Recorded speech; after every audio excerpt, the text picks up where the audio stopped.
Dobar dan, ja sam Ivanka Ristovski i gledate Dnevnik.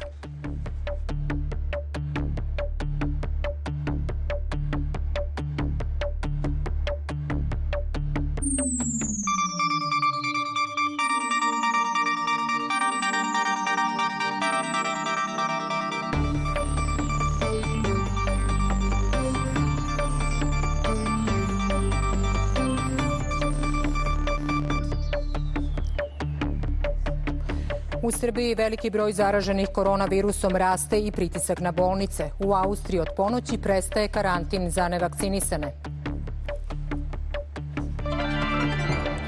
Savet bezbednosti Ujedinjenih nacija zaseda o situaciji u Ukrajini na zahtev Sjedinjenih država. Zbog sve velike potražnje metala i retki minerali sve skuplji. Kretanja na tržištu sirovina tema Dnevnika. Nacionalni dan bez duvana. U svetu zbog duvana prevremeno umre 8 miliona ljudi. U Srbiji svaki drugi stanovnik pušač. Epidemijska situacija je i dalje zabrinjavajuća. Svaka druga